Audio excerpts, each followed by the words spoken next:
Bom, Érica, bom dia, seja muito bem-vinda e muito obrigado por aceitar dar entrevista aqui para a TV Cultura Litoral e para o Jornal Litoral.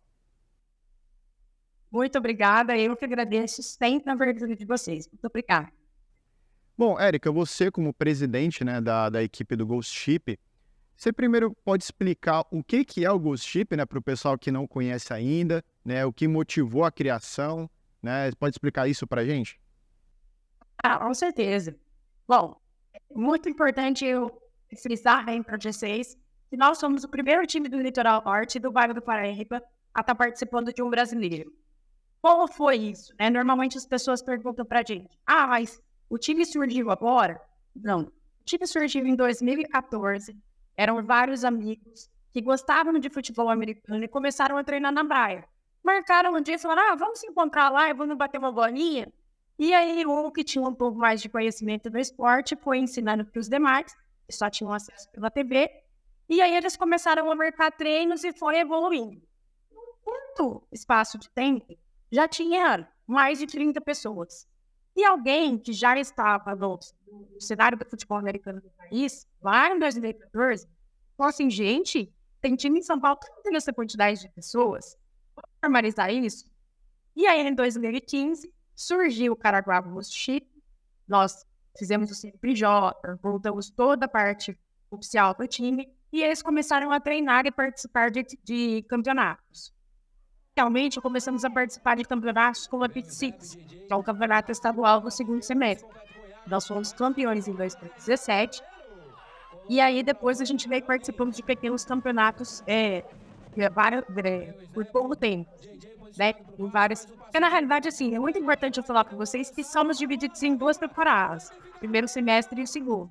E cada vez mais esse conjunto de amigos, todos apaixonados pelo mesmo esporte, um esporte que não é muito popular no Brasil, mas que vem ganhando mais espaço, veio crescendo ainda mais no litoral. E essa é a nossa missão, né, dificultar o esporte aqui no litoral e para o Brasil.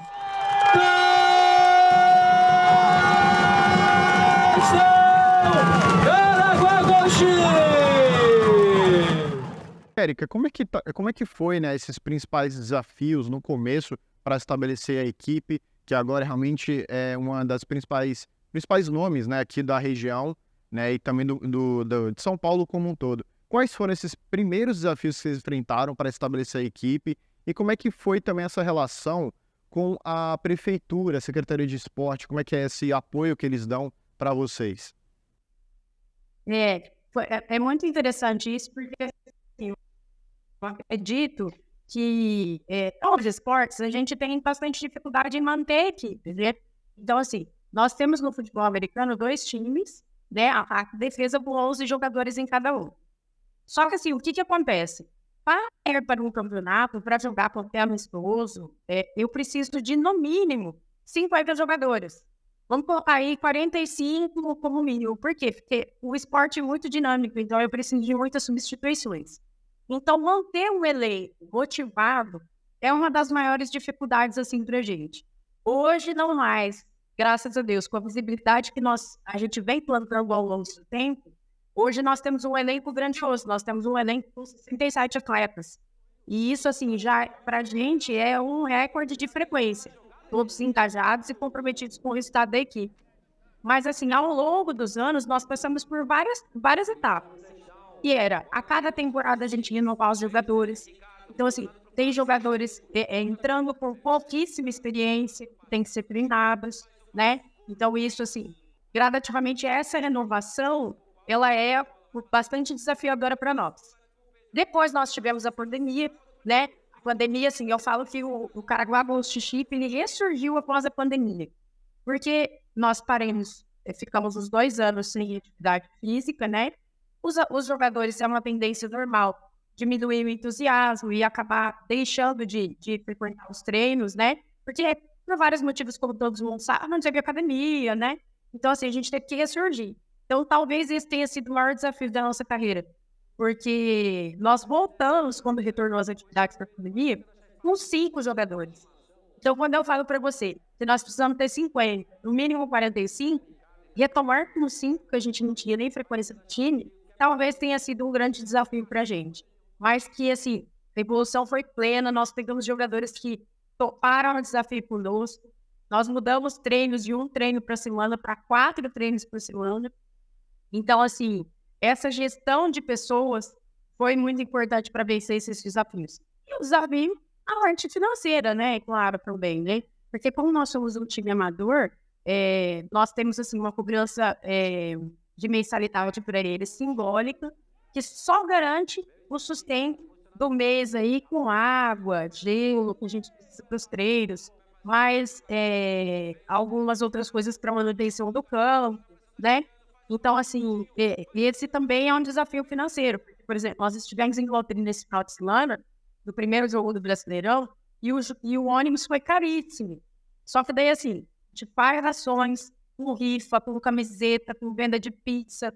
E, assim, graças a Deus, não temos do que reclamar, porque a população de Caraguatatuba tem comprado essa ideia, a ideia de que o esporte salva a vida, o esporte muda a vida. E aí, com a ajuda da população, a gente tem conseguido. A Secretaria de Esportes e a Prefeitura Municipal faz também ajudas pontuais por gente, eles são grandes parceiros nossos. Infelizmente, para esse último jogo, não conseguimos, por própria adequação administrativa da Prefeitura, mas eles são grandes parceiros nossos, principalmente na gestão do Aguilar, o secretário, o professor Edivaldo, sempre assim apoiando na medida do possível para que a gente, eu falo assim, que com muito orgulho nós levamos o nome de Caraguatatuba no cenário brasileiro. E isso é muito importante para a gente. Perfeito. E falando justamente sobre esses atletas, né? A maioria deles são de Caraguá mesmo ou são de cidades vizinhas? E como é que também, já aproveitando, né, unindo as perguntas, como é que está a força do futebol americano na cidade e também uma opinião sua na região como um todo? Muito empenhados e muito engajados. Eu tenho atleta de Ilhabela, tenho de Caraguatatuba, tenho de São Sebastião e tenho de Ubatuba. Ubatuba vem vindo assim com uma força absurda pra gente, né? Com os atletas realmente vindo cada vez mais. Antigamente a gente tinha um só, hoje já tem carro fechado vindo para cá. E isso assim é bastante promissor. A gente acredita que o Ubatuba vai trazer novos atletas aí pra gente também. Bastante, vindo com uma força absurda.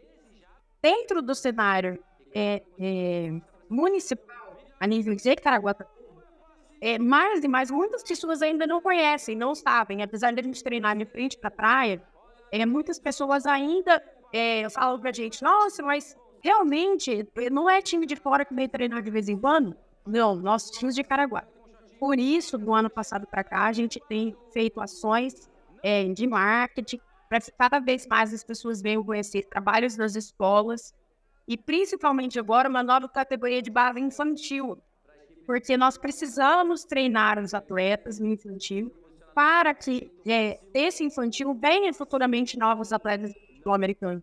A gente manter viva essa tradição e conhecimento do esporte a nível municipal. Para as crianças, convém ressaltar que para as crianças nós entramos com a modalidade de flag, que é uma modalidade sem contato, onde as crianças ficam com o cinto preso à cintura, com bandeiras, e a jogada termina quando é retirada essa bandeira, não tem contato para as crianças. Inclusive o flag football é uma modalidade olímpica agora para 2028. Então, assim, a gente tem trabalhado muito com esse projeto social também. E a força a nível estadual e a nível Brasil, ela se concentra pelas nossas temporadas. Como eu disse anteriormente, dividimos o ano em 2 temporadas, temporada do primeiro semestre e do segundo semestre, onde no primeiro semestre nós temos o maior campeonato estadual, que é a SPFL, e no segundo semestre agora, essa novidade para esse ano, que ao invés da PIC6 ter um campeonato regional, nós disputamos o brasileiro. Então, assim, com orgulho a gente leva o nome de Caraguá e nós colocamos Caraguá no cenário brasileiro, né? Isso pra gente é muito importante, porque assim, a gente tem que trabalhar com muita ética, muita força de vontade e muita garra para demonstrar esse esporte que está em pleno crescimento no Brasil. Então, assim, aqui nós temos outros times, nós temos Taubaté, nós temos São José, mas assim, essa força do Litoral Norte é o que a gente vem trazendo aí para lançar o nome aqui da nossa região, do nosso querido litoral, no Brasil.